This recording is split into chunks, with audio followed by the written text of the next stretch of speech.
So yun mga ka-South Road, magandang araw. Nandito na po ako ngayon sa Manghinaw pauwi. Habang ako'y pauwi ay nadaanan ko yung trailer truck na aking minamaneho nung nakaraan na tumaob dito sa Manghinaw. So ang saklap ng nangyari guys, tingnan natin.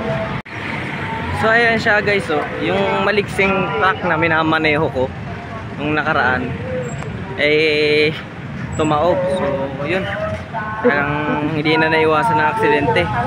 So nandito ako ngayon sa Manghinaw guys. So nakapagbalikan lang ako sa biyahe ko sa DLTV. So ngayon nandito nakita ko na daanan ko, kaya pala traffic. May tumaob na truck. Pagtingin ko parang kilala ko tong truck na to.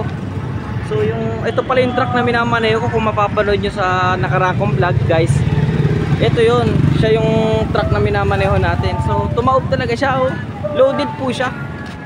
So ito yung 40 footer ang haba guys. So ayan, oh, pinagmumulan siya ng traffic nung paano nung pa sa unahan. Grabe, loaded siya. Sobrang bigat niya, ayan oh.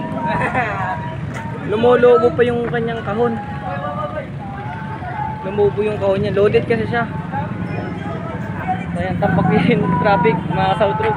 Makikita niyo dun sa diyan sa kalsada na yan, nandiyan traffic yan ang haba. Ayan, yung mga motor kanya-kanyang singit.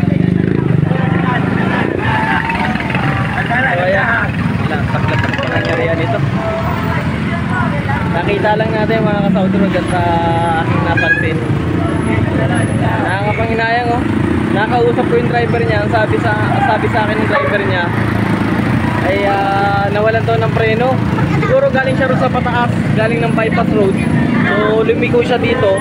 Siguro pagliko, ayun na, nag-overshoot siguro. Siyempre possible magilid. Ito yung inabot niya. So ayan, grabe. Iyak ang may-ari ng truck na ito. So shoutout sa driver nito. So sana tayo kasi mga driver hindi natin alam yung kainat na natin sa kalsada araw-araw.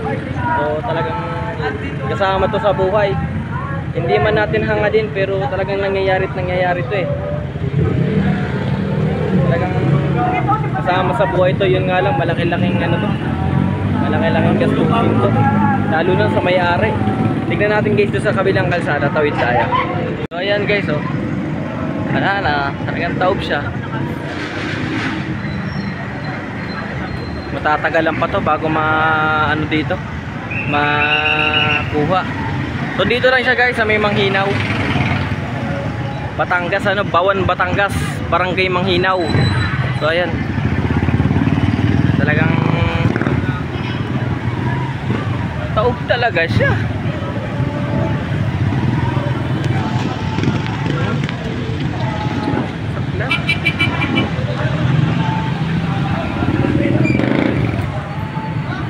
Traffic na dito eh.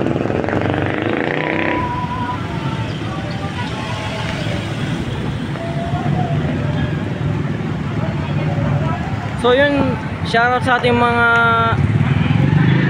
kabady na driver dyan. Hindi lang po sa samahan ng mga bus drivers Philippines, pati sa trailer truck drivers Philippines Society, tsaka sa mga kasama nating trailer truck driver sa ibang bansa. So talagang shoutout po sa ating lahat. Ingat-ingat po tayo sa pagmamaneho.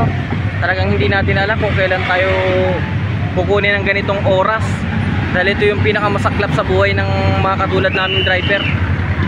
So yung magkaroon ka ng ganitong klaseng aksidente. So well, hindi naman natin pare-parehas ginugusto tong ganito. So kaya talagang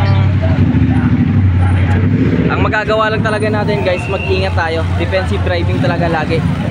So yun. Kahit ako, hindi naman ako nagmamalinis guys. Talagang hindi ko rin alam kung kailan tayo maluluobin na magkaganito. Pero ang ginagawa naman natin sa araw-araw na pagmamaneho natin, mag-ingat lang. Ingat lang tayo guys. So ayan. Guys, hanggang dito na lang yung video natin na tayo uuwi pa.